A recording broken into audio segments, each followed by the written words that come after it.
Guayaquil, la Dirección de Cultura y la Biblioteca Municipal les da la más cordial bienvenida a este nuevo ciclo de conferencias denominado La Revolución de Octubre, Causas y Consecuencias. El día de hoy tenemos la grata presencia del arquitecto Melvin Hoyos Galarza con el tema Los errores de Manuel Joaquín de la Pezuela. Antes de iniciar, tenemos la presentación de la Orquesta de Vientos del Colegio República de Francia, dirigida por el maestro Edison Delgado. Nos van a deleitar con diferentes temas como lo son Marcha de los Santos por Glenn Miller, Marcha de Verdi y Marcha de Te Deum de Charpenter. Fuerte aplauso para todos ellos.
Colegio República de Francia, dirigida por el maestro Edison Delgado. Muchísimas gracias a estos talentosos jóvenes por hacerse presente, habernos deleitado con estas hermosas canciones.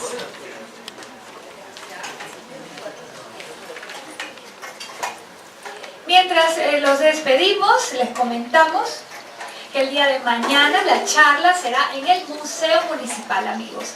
Museo Municipal, la charla será a cargo del arquitecto Parcival Castro Pita, denominada la Provincia Libre de Guayaquil en la Independencia de América del Sur, en el Museo Municipal a las 5 de la tarde, y los que quieren quedarse a una siguiente charla que él mismo va a dictar, denominada Las Guerras de la Independencia en el Mar, la Armada Realista y los orígenes de las Armadas Nacionales. Esto es organizado por la muy ilustre Municipalidad de Guayaquil, así como también la Universidad Andina Simón Bolívar y el Colegio de América, sede Latinoamérica. Así que se pueden quedar a las 6 de la tarde. El arquitecto Parcival Castro Pita tendrá otra disertación. El día de hoy, la conferencia Los errores de Manuel de Joaquín de la Pezuela, a cargo del arquitecto Melvin Hoyos Galarza, ya conocido por muchos, hemos leído su hoja de vida miles de veces, si no cientos de veces, pero el día de hoy les voy a leer otro extracto de su interesante hoja de vida. A lo mejor son datos curiosos que ustedes no conocían. En 1975 se matriculó en la Facultad de Arquitectura de la Universidad Católica, donde tuvo su primer encuentro con dos grandes pasiones como lo son el arte y la historia. 2 años después viajó a Europa y luego de visitar varios lugares se radicó en París para realizar sus estudios sobre historia del arte en la Escuela de Arquitectura de la Sorbona. Posteriormente, luego de su regreso a esta ciudad, reinició sus estudios de arquitectura en la Universidad de Guayaquil, en donde fue reconocido como uno de los alumnos más brillantes entre los que han pasado por sus aulas. Desde muy temprana edad, y debido a su afición por la historia y un gusto innato por la recolección de cosas curiosas, se dedicó a la delicada labor de coleccionar fósiles, sellos, monedas y antigüedades, que se convirtieron con el andar del tiempo en extraordinarias acumulaciones de objetos perfectamente ordenados y estudiados. Sin lugar a dudas, todas estas investigaciones de muy temprana edad son un gran legado para nuestra ciudad, para la historia de nuestra ciudad y el país entero. Lo recibimos con un fuerte aplauso.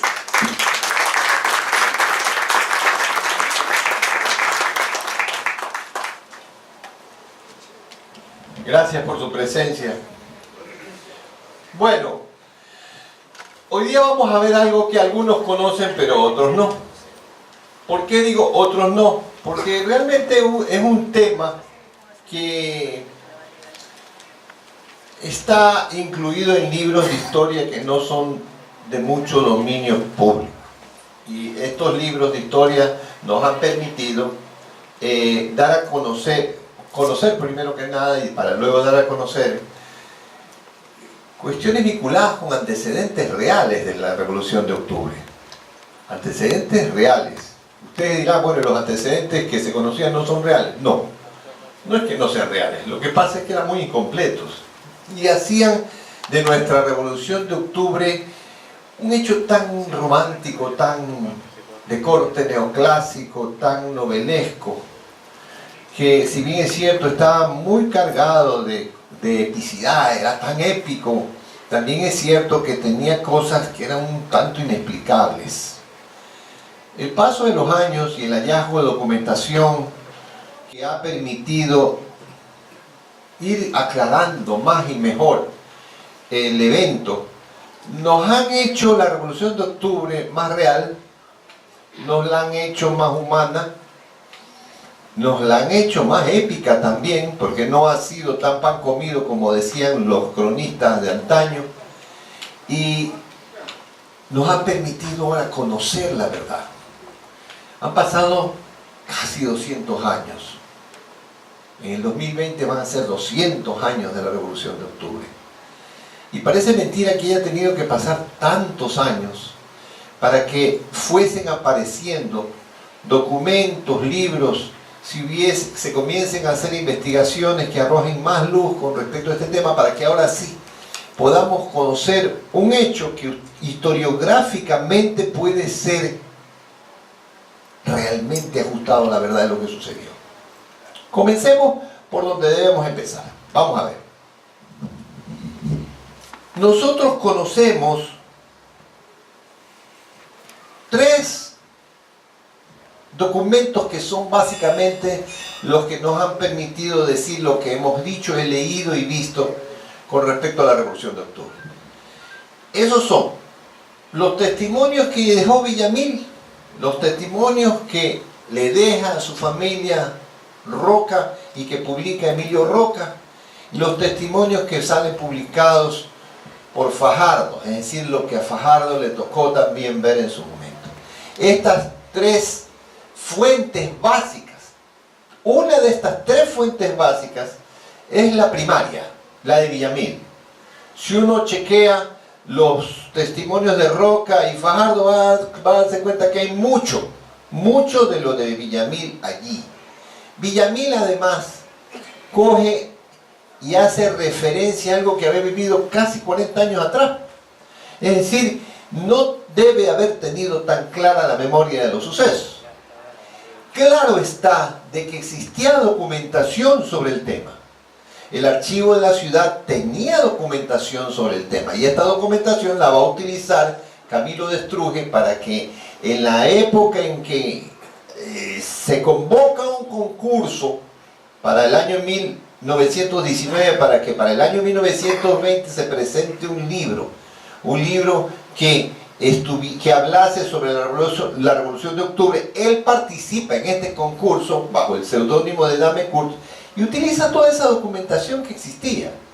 Utiliza no solamente estas 3 referencias a las que estamos trayendo a colación, sino la documentación que existía para la época, lo que se había estudiado hasta ese entonces. Recordemos que ya Francisco Campos Cuello había hecho una publicación de historia de Guayaquil en donde hacía referencia a la Revolución de Octubre, y pues se asume que la Revolución de Octubre de Damecourt, la que escribe y publica Camilo de Estruje, agotaba el tema, o agotaba por lo menos la documentación que existía pues, con respecto a ese tema. Lo que hacía era consolidar de algún modo lo que ya había dicho Villamil, Roca y Fajardo, y añadía una que otra cosa interesante que no estaba en esos testimonios. Pero resulta de que las cosas no habían sido así. Es decir, la información que estaba allí, si bien es cierta en su gran mayoría, también es cierto que es muy incompleta. ¿Por qué decimos que es incompleta? Si nosotros vamos a estudiar los antecedentes de la Revolución de Octubre, basados en lo que estuvo escrito, no vamos a añadir nada más. Pero si nosotros cogemos e investigamos la información que existía del diario del virrey de la Pezuela, y a eso sumamos la información del diario, las memorias de Lord Cochrane, y a eso le sumamos la información del año 1821 del manifiesto de Manuel Joaquín de la Pezuela cuando lo cogen preso por haber perdido a Guayaquil. Al virrey Manuel Joaquín de la Pezuela lo guardaron por haber perdido Guayaquil. Si a eso le sumamos la información que está en 27 libros de los 92 libros de la recopilación documental por la independencia del Perú, vamos a sumarle una enorme cantidad de información al tema de los antecedentes de la Revolución de Octubre y particularísimamente de las burradas que hizo el virrey Manuel Joaquín de la Pezuela, por lo cual se perdió Guayaquil, por lo cual la corona pierde Guayaquil. Siempre habíamos tenido como antecedentes que no habían dejado a Guayaquil comercializar su cacao. Efectivamente, es un antecedente.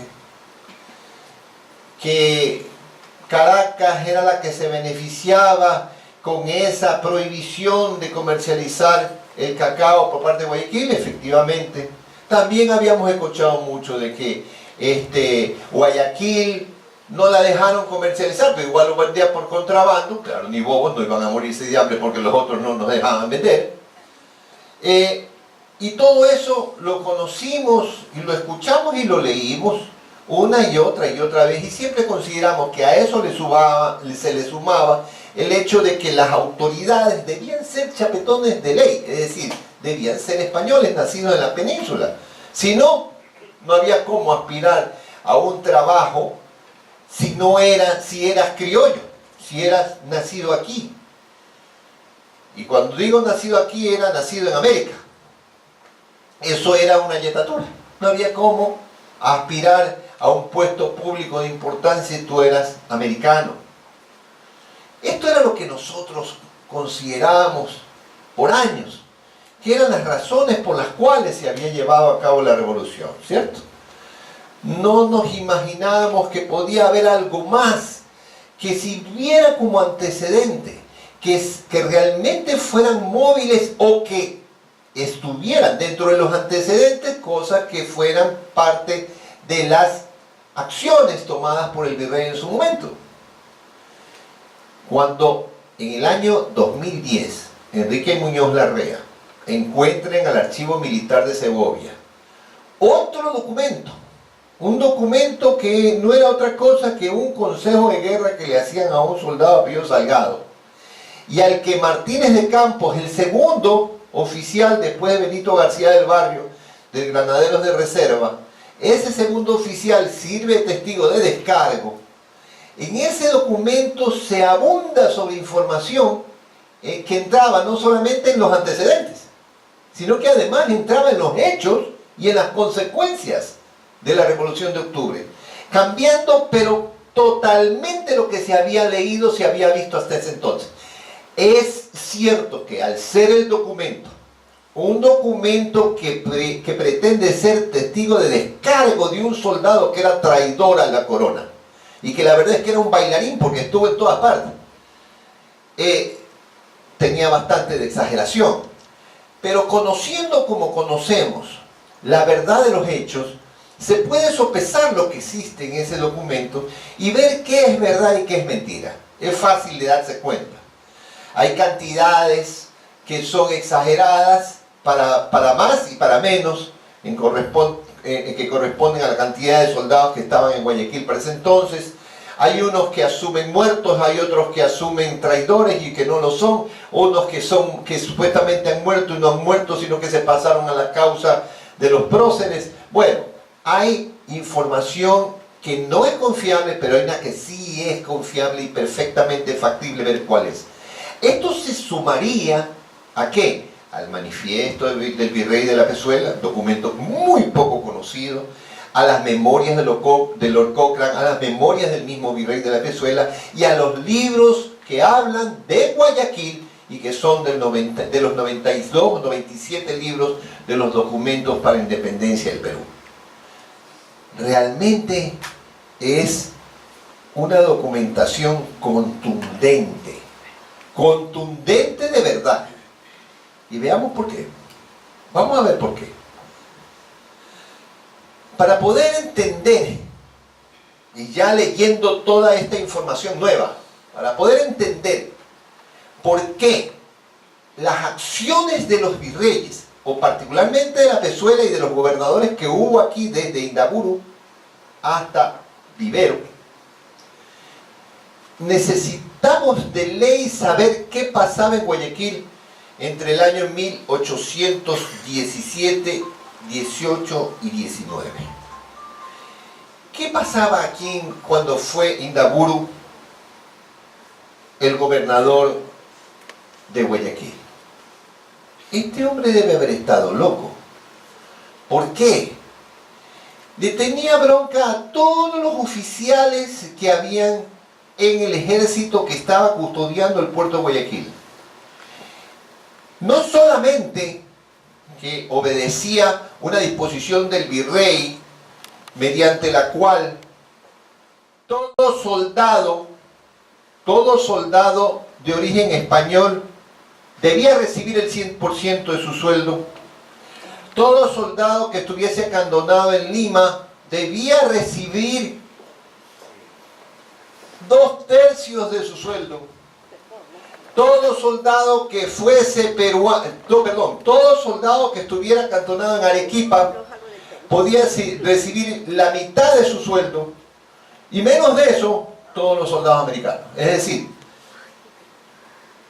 había una diferenciación en la escala de salarios monstruosa, cosa que imponían los gobernadores españoles en algunos lugares de América, pero particularmente los del Virreinato de Lima y los del Virreinato de Santa Fe de Bogotá. Aquí le sumaba ese trato tan excluyente, le sumaba un trato increíblemente despótico el gobernador Indaburu. Pero era realmente pedante y realmente tiránico. Este hombre les hacía hacer servicios especiales a los oficiales y a la tropa cada vez que amanecía de mal genio. El odio que le llegaron a tener era enorme. La Pezuela lo sabía lo que estaba pasando con el gobernador de Guayaquil y no lo removía. No me pregunten por qué, porque no lo sabe nadie. ¿Por qué no lo removía? Si llegaban los informes de manera permanente a Lima de lo que este señor hacía en Guayaquil con la oficialidad y con la tropa, y eran los soldados realistas. Estaba formando el terreno perfecto. ¿Para qué? Para que esta gente pliegue a favor, pues, de la emancipación, pliegue a favor de los próceres, pliegue a favor de un movimiento rebelde. Pero o no le interesaba o creía que no era posible. La verdad es que es algo absurdo, porque si se sabía que Bolívar desde el norte ya venía presionando, independizando una gran cantidad de territorios, y lo propio venía haciendo San Martín desde el sur, estaba quedando hecho sándwich ahí Guayaquil. Y Guayaquil era un punto súper estratégico. Después de mucho tiempo, y ya cuando la cosa era casi insostenible, le dice a un hombre de confianza, Manuel Joaquín de la Pezuela tenía un hombre de confianza, un brigadier que se llamaba Diego O'Reilly, y le dice a Diego O'Reilly: la situación al norte está difícil, se refería a Bolívar. La situación al norte está difícil, hay que reforzar Guayaquil. Y para reforzar Guayaquil quiero que te vayas a ver cómo está la situación con el Numancia. El Numancia era un grupo de élite, soldados de verdad de élite, que tenía la corona española en América. ¿En dónde estaba acantonado el Numancia? El Numancia estaba al norte, donde hoy es Chile, sur de Perú, perdón. Ahí estaba acantonado.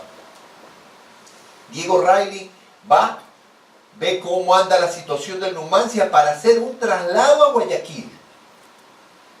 Pero resulta de que el 17, a ver si es que la memoria no me falla, el 17 de diciembre del año 1819, le llega la noticia a la Pezuela de que lo tienen completamente vencido en Mompox a Bolívar. Ah, qué sorpresa agradable.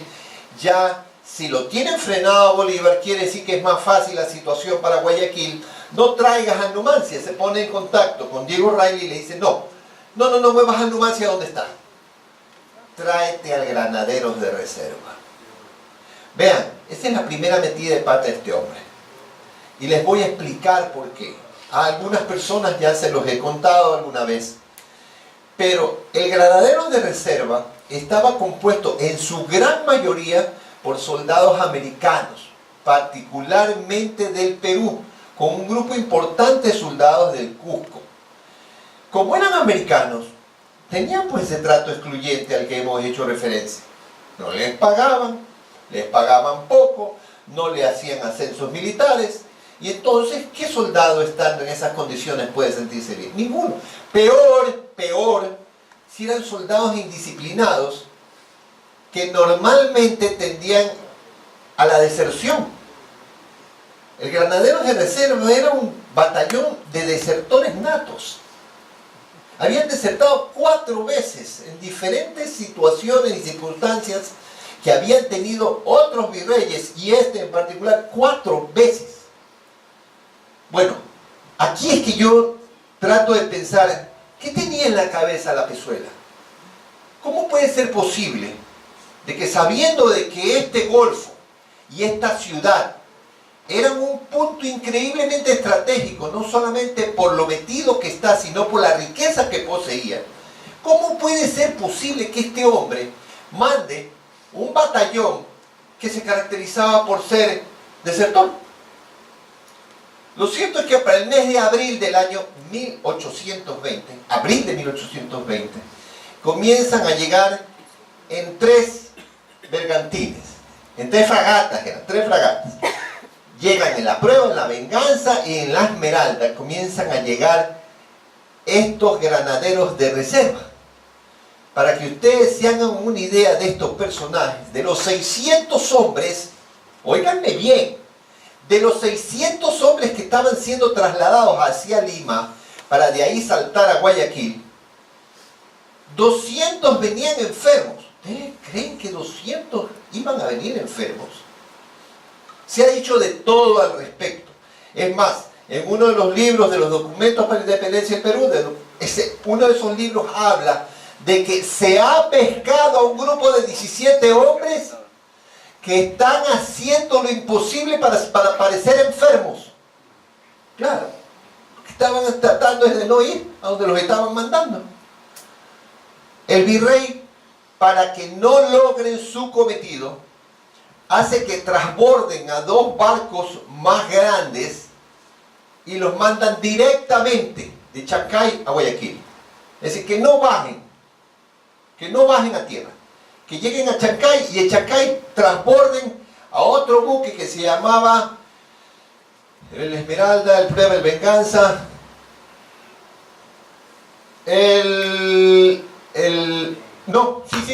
otro buque del que no me acuerdo el nombre.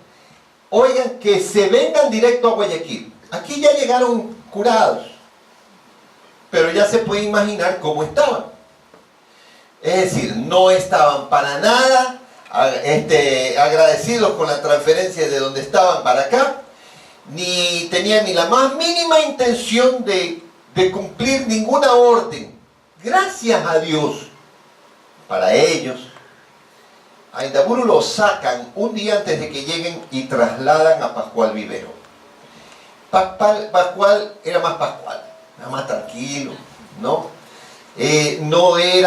No tenía esa odiosidad que lo movía al otro gobernador, pero ya existía el ambiente en contra de las órdenes realistas que pudieran venir. Llega el Granaderos de Reserva en el mes de abril del año 1820, a fines de abril, y en el mes de junio, el 23 de junio, llegan 3 soldados, dicen que eran 4, no se sabe si realmente eran 4, pero vienen los apestados de Numancia. Urdaneta, se asume que los 2 Letamendi y Febres Cordero. Para los que no sepan, Letamendi tenía un hermano menor que se llamaba Luis Felipe. Hay quienes dicen, y entre ellos estaba el Romeo Castillo, que ahí no vino uno, vinían 2, los 2 hermanos Letamendi, Miguel y Luis Felipe. Bueno, lo cierto es que llegan, pero llegan en la nave que vienen, que es la Esmeralda también, vienen otros 2 oficiales que estaban en el Perú y que eran de Granaderos de Reserva. Los oficiales que vienen en esa nave son Gregorio Escobedo y Damián Nájera. ¿Por qué hago esta especie de paréntesis?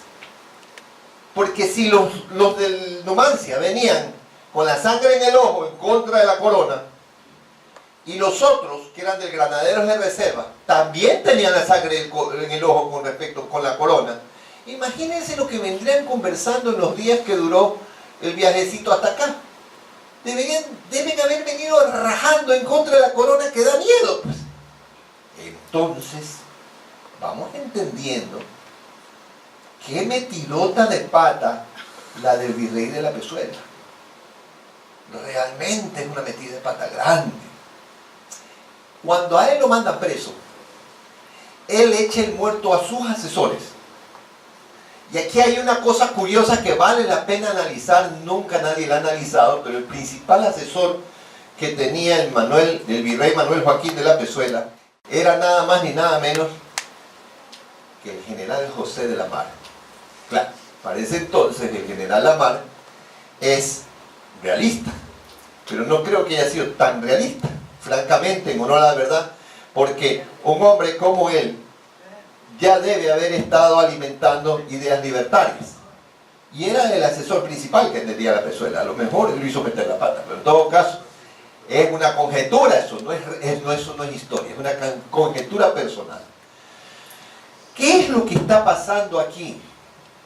Aquí está pasando, ya estamos viendo que hay estos móviles. Primero estamos viendo de que el virrey no tiene un trato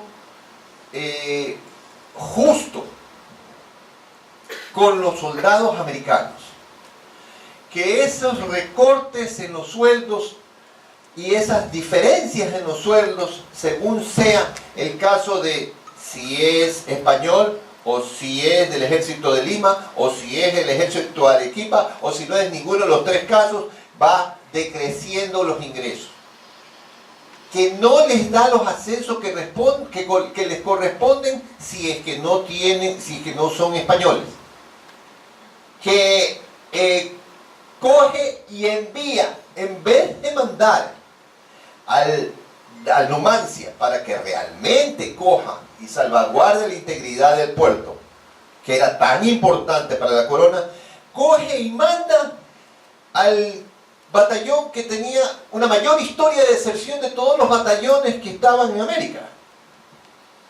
Pero si a eso le unimos otra cosa importantísima, que es la calidad de los jefes que manda acá, y se refiere específicamente al comandante que manejaba el batallón granadero de reserva, que se llamaba Benito García del Valle, y a Pascual Vivero, que manda como gobernador, ahí sí eso es como la gota que rebosa el vaso. Cuando uno chequea el manifiesto que escribe él en el año 1821, pero que no se publica sino hasta el 2004, era un documento que estaba ahí, descansando el sueño de los gustos, y la Universidad de León en España es la que lo publica.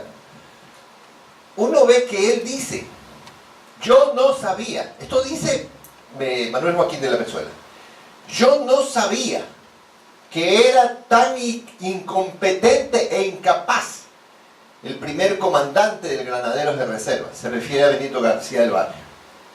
Sí me habían hecho ver de que no había nunca tenido una función como esa, pero supuse que no iba a actuar de la forma en la que actuó. ¿Cómo actuó Benito García del Valle? En junio ya están ellos aquí, a fines de junio. Vamos a ver cómo actuó Benito García del Valle. Benito García del Barrio llegó a vivir en una casa que quedaba aquí, donde está la biblioteca municipal. Aquí estaba la casa donde vivió Benito García del Barrio. Benito García del Barrio estuvo con Martínez de Campos como segundo oficial del granadero de reserva. Tenía aquí, en su vivienda, digamos, donde él estaba alojado, ahí había otros 12 españoles, de esos miembros del batallón que no eran americanos, de esos que no plegaron a favor de la independencia, a quien nadie les dijo nada porque si no se echaba al traste todo el proceso revolucionario. ¿Y qué hizo en el tiempo, digamos, en julio, agosto y septiembre, en esos 3 meses antes de la independencia? ¿Qué hizo Benito García del Valle?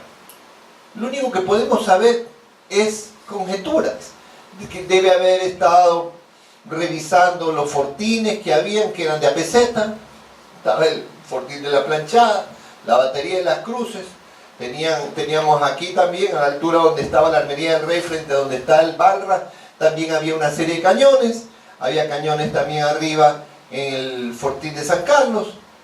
El fortín de San Carlos estaba acá, pero allá arriba en el Cerro Santana. Eran fortines muy mal abastecidos, ¿verdad? Debe haber estado revisando, chequeando los lugares estratégicos por donde podían enfrentarse a las fuerzas de San Martín principalmente. Hay que recordar que ya estaba bloqueado el Golfo lo bloqueó con 4 naves Lord Cochrane, y eso es lo que tenía que haber estado haciendo este hombre 3 meses, ha de haber estado mandando a las lanchas cañoneras, aunque eso no era de su función era básicamente el granadero de reserva, y nada más. ¿Cómo puede coger Manuel Joaquín de la Pezuela y decir que la incompetencia de Benito García del Barrio es una de las cosas por las cuales se perdió Guayaquil? Y después decir que la poca mano dura que tuviera Pascual Vivero con los revolucionarios también fue responsable de la pérdida de Guayaquil. Eso era un poco tratar de sacarse encima su propia responsabilidad. Es verdad que Pascual Vivero tenía 2 hijos que se habían vinculado con los revolucionarios. Y esto de aquí era un dolor de cabeza para este hombre.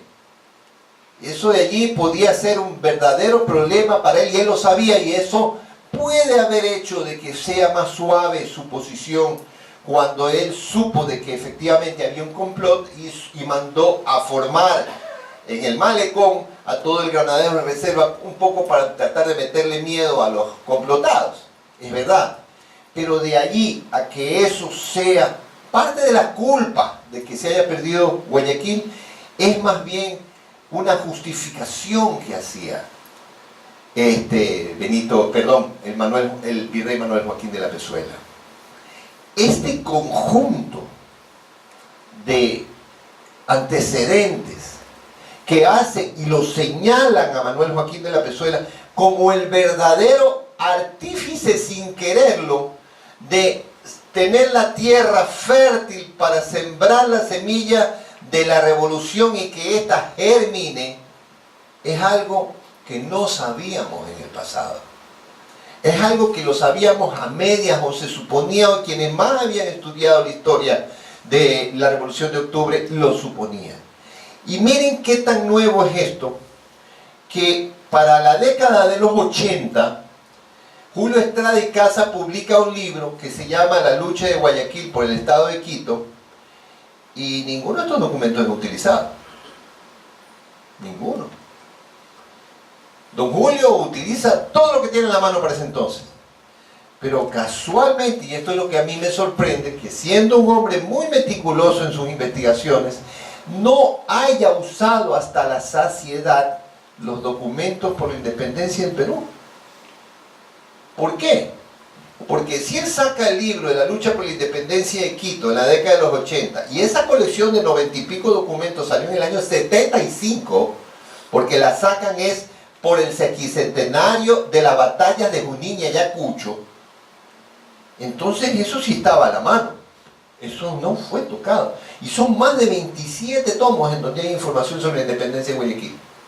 Información desconocida, tan desconocida, que en uno de ellos hay un documento que dice, y se le entregaron al comandante Letamendi, no dice el nombre, 25.000 pesos para que le entregue a Gregorio Escobedo, y a su vez él entrega a la tropa. Aquí la cosa cambió. ¿Por qué la cosa cambió? Porque ahora sí se entiende, cómo es que casi 1.300 hombres que no eran de aquí, que estaban distribuidos en el escuadrón de caballería Daule, en el batallón granadero de reserva, en la brigada de artillería y en el grupo de lanchas cañoneras, ya se entiende entonces por qué plegaron a favor de la independencia. Claro, cuando el 1 de octubre se reúnen en la casa de Villamil, en ese grupo de próceres y de hombres que formaron el grupo de líderes de nuestra revolución, a los que Antepara le llamó la fragua de Vulcano, ya entendemos por qué en ese grupo Escobedo dice, va a ser una revolución incruenta. Esa revolución va a ser incruenta, ¿por qué? Era fácil, deben haber estado hablando. Lo que pasa es que no conocemos qué es lo que se habló antes del 1 de octubre. Pero ya deben haber estado en contacto porque aquí estaban desde fines de junio ellos. Solamente esa reunión en la casa de Villamil es solamente para concretar qué era lo que iban a hacer. Y es lógico, si les debían plata, la corona, a los soldados, y no les habían hecho ascensos, y nosotros queríamos jalarlos a favor de nosotros, porque nosotros no teníamos ejército. La revolución de octubre, sin haber hecho el movimiento de atraer su simpatía, hubiera sido un suicidio, porque no teníamos ejército y era un montón de gente que estaba acantonada aquí. Aquí solamente había 15.000 personas en Guayaquil, eso es toda la cantidad de habitantes que había. Más de 1.300 hombres en armas. Que era una locura, pues como que si hoy en día que tenemos 3,5 millones de habitantes, un ejército de 350.000 hombres, nosotros queramos tirárnosles encima. No, pues eso es un suicidio. Pero aquí eran sagaces, astutos, sabían cómo mover las fichas, y eso fue lo que hicieron. Y ese documento que dice que se le entregó a Letamendi para que le dé a Escobedo 25.000 pesos, está clarísimo, era para que dé la plata que no le había dado el virrey Manuel Joaquín de la Pezuela a los soldados americanos acantonados aquí. Y no solo eso, y aquí sí ya viene una conjetura personal, porque eso sí no está en documentos, deben haber hablado también de que una vez de que esto esté libre, se iba a hacer un cuerpo armado, que fue el que se hizo, la División Protectora de Quito, y ahí sí los ascensos iban a dar como correspondía. Y eso pasó prácticamente al otro día de la independencia. A Escobedo lo ascendieron a Nájera, ascendieron a Pavón, lo ascendieron inmediatamente. Y la plata ya estaba dada en el día 7. Ahora sí tiene sentido. Pero alguien me dirá, eso le quita lo épico. Qué lindo se escuchaba cuando decían, y entonces los soldados estuvieron a favor de la independencia de Guayaquil y plegaron a favor. No. Vamos a ser claros. La verdad era que esta gente tenía que mandarle plata a sus familias y no les podía mandar ni medio porque así los trataban. Simplemente porque eran americanos. Y nuestros próceres, nuestra gente les dio la plata. Y nuestra gente les hizo las ofertas, los ofrecimientos que deben haberle hecho. Y entonces sí, plegaron a favor de la independencia. Pero ¿quién dijo que esto fue fácil?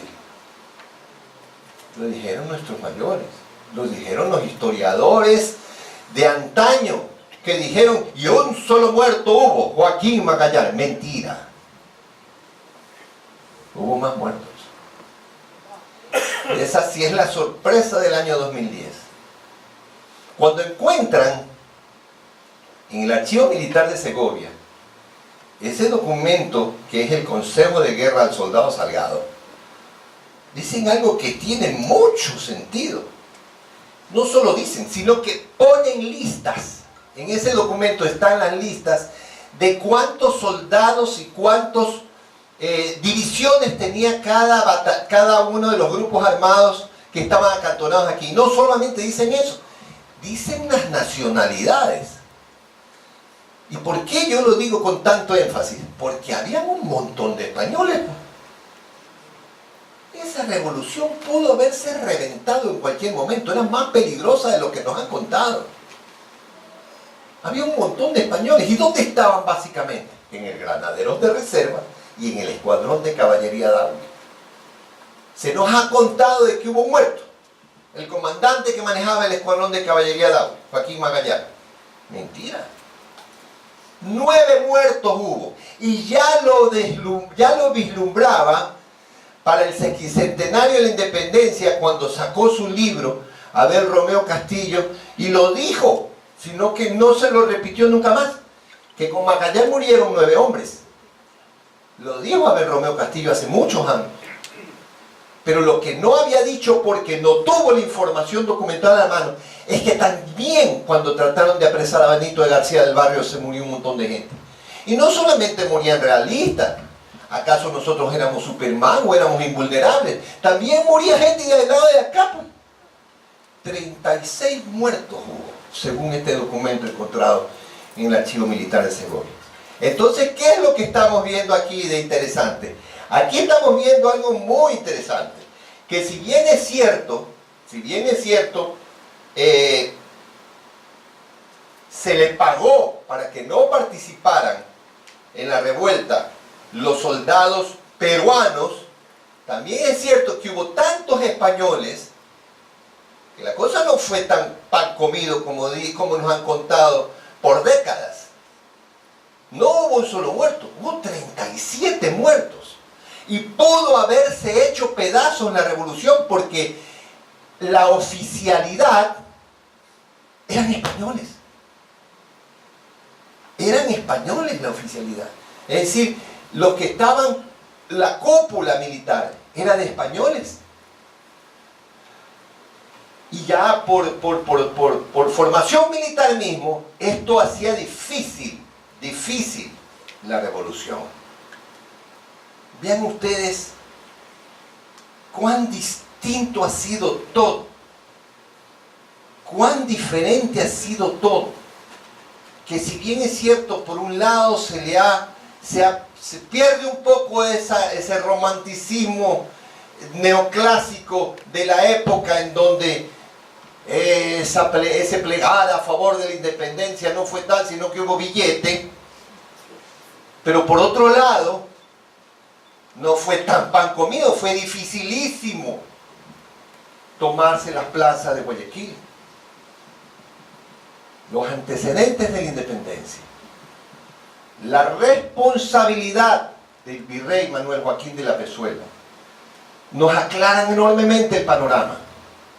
Pero, si bien es cierto, eso nos hace ver cosas que antes no conocíamos, hay cosas que conociendo los documentos, los otros documentos, nos permiten aclarar mejor las cosas.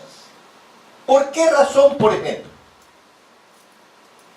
Lo primero que se le ocurre a Olmedo, una vez que estamos libres, es decirle a Villamil, vaya rapidito, coja la boleta y indíquele a San Martín que ya estamos libres. ¿Por qué tanto apuro? Vean pues las memorias de Lord Cochrane. Vean, Lord Cochrane es todo un personaje, el famoso conde de Dundonald. El conde de Dundonald, Lord Cochrane, alias le digo yo porque era un pirata este hombre. ¿Qué es lo que ha hecho? No se llevaba muy bien con San Martín y era de la Armada de San Martín. ¿Por qué? Porque no le aceptó nunca al general San Martín un sueldo para él y para sus hombres. ¿Saben por qué? Porque se cobraba entrando a saco a los puertos a los que se tomaba. Él se cobraba. Es decir, ok, se tomaba Callao, por decir algo. Entraba y saqueaba Callao. Se llevaba lo que le daba la gana. Yo no le cobro a San Martín, yo me cobro. ¿Ya? Y lo teníamos aquí en la puerta. 4 barcos artillados hasta los dientes. Aquí en el Golfo estaba. ¿Saben cuándo cumple años Lord Cochrane? El 30 de octubre. Se iba a dar él de regalo de cumpleaños la toma de Guayaquil. Nos iba a independizar, sí, a punta de cañón. ¿Qué quiere decir? De que si no iban rapidito a decirle, ya estamos libres, ya estamos libres. Cogía y reventaba Guayaquil y pagaban justo por pecadores. ¿Ustedes habían oído esto? No está en ningún libro. Pero sí está en las memorias de Lord Cochrane. Eran sus objetivos para el 30 de octubre. Ah, ahora sí entendemos, porque lo primerito que hicieron fue irle a avisar a Lord Cochrane. ¿Por qué Villamil, que fue el que estuvo capitaneando la goleta Alcance, que debe haber estado al tanto de lo que quería hacer Cochrane, no lo escribió en sus memorias? Eso sí es raro. pero no tanto cuando nosotros nos enteramos por los mismos documentos del Perú que dicen que estuvo en contacto con un marino irlandés que había desertado las fuerzas de Cochrane y que fue quien le dijo a Villamil que el 30 de octubre iban a tomarse Guayaquil a sangre y fuego. Para que vean de lo que sirven esos documentos que publicaron por el sesquicentenario de las batallas de Junín y Ayacucho los peruanos y que nunca los hemos usado. ¿Cuál es la maravilla de todo esto? Que podamos hoy tener toda esta documentación para que en el 2020 podamos tener o podamos ya publicar una verdadera historia de la Revolución de Octubre. Una historia real, una historia épica, verdadera, en donde nosotros podamos explicarnos misterios como el por qué razón 1300 hombres fueron vencidos tan fácilmente o plegaron muchos de ellos a favor de la independencia. ¿Por qué razón no hubo un solo muerto? Que no tenía sentido al haber tanto español entre las batallones que estaban acantonadas en Guayaquil, sino que hubo algunos muertos. ¿Por qué razón sí fue difícil la Revolución de Octubre? ¿Por qué razón esto no es una sonada? Como dicen algunos historiadores del altiplano, que desvalorizan que es el verdadero movimiento libertario dado en esta tierra, y el único con resultados, y el primero que permite que a futuro se vaya a dar la batalla del Pichincha y que corone con éxito las batallas de Junín y Ayacucho, porque sin el 9 de octubre no hay esa libertad, y si hubiera diferido mucho tiempo después, sin el 9 de octubre no hubiera podido la audiencia liberarse, porque es aquí que se logra formar el ejército que va en unas ocasiones a triunfar y en otras ocasiones a perder, pero siempre con la meta de liberar la audiencia.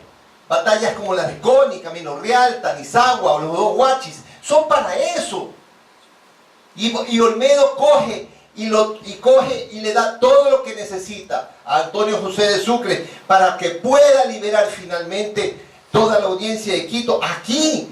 Y si bien es cierto, no todos los 3000 hombres que pelean en Pichincha son guayaquileños, son más o menos 1200 hombres guayaquileños, pero todo el resto de ese ejército multinacional es pagado por Guayaquil. ¿Acaso no comían los soldados? Había que pagarles un sueldo y los pagábamos nosotros, los guayaquileños los pagaban. Esa es una batalla guayaquileña para liberar la audiencia. Y después, cuando anexa Guayaquil a la fuerza Bolívar, ¿de dónde sacará todo? ¿En qué momento cambia de opinión de los guayaquileños cuando se dan cuenta que los guayaquileños son los únicos que dan? Que son tan amantes de la libertad que le entregan a manos llenas, que son capaces de coger y sacrificar su vida por los demás. Y que eso fue lo que hicieron en los campos de Junín y Ayacucho. Esa es la verdad. Y ese es el corolario del 9 de octubre. Esa es la consecuencia final. Lo he dicho siempre y lo repito, lleno de orgullo cada vez que me toca hacerlo. ¿Por qué no fue en Quito, Bogotá o Lima la reunión de los libertadores Bolívar y San Martín? ¿Por qué fue aquí? Porque esta tierra era la que ellos sabían, lo daría todo para sellar con broche de oro la independencia de América en el Perú. Porque esta era la tierra que lograría algo casi imposible. ¿Por qué? Porque ya se habían acumulado más de 14.000 hombres, soldados realistas, en un ejército verdaderamente invencible, que tenía pensado retomarse y reconquistar toda América. Y son los guayaquileños los que lo evitaron, las batallas de Junín y Ayacucho. Por eso es que debemos sentirnos orgullosos de conocer esta historia y de saber la realidad, ahora sí, una realidad más humana, una realidad histórica, una realidad comprobable con la documentación que se ha podido ir acumulando y encontrando en los últimos años.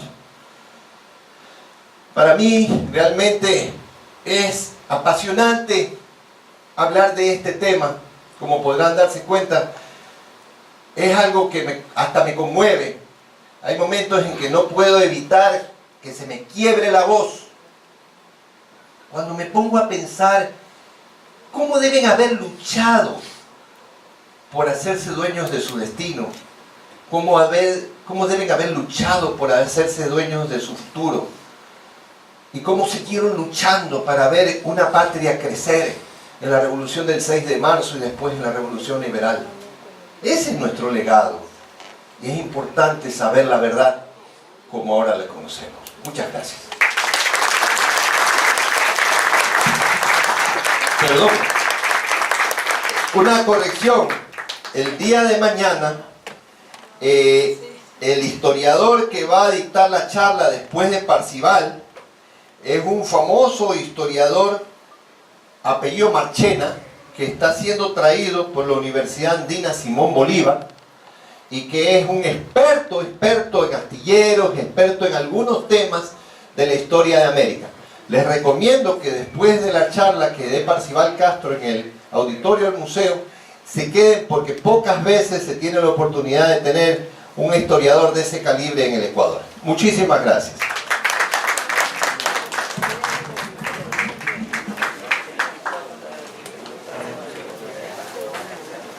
Listo, amigos, gracias arquitecto por la corrección. Nos vemos mañana en el Museo Municipal a las 5 de la tarde y en los días miércoles, jueves y viernes aquí mismo en la Biblioteca Municipal. Esta es su casa. Muy buenas tardes.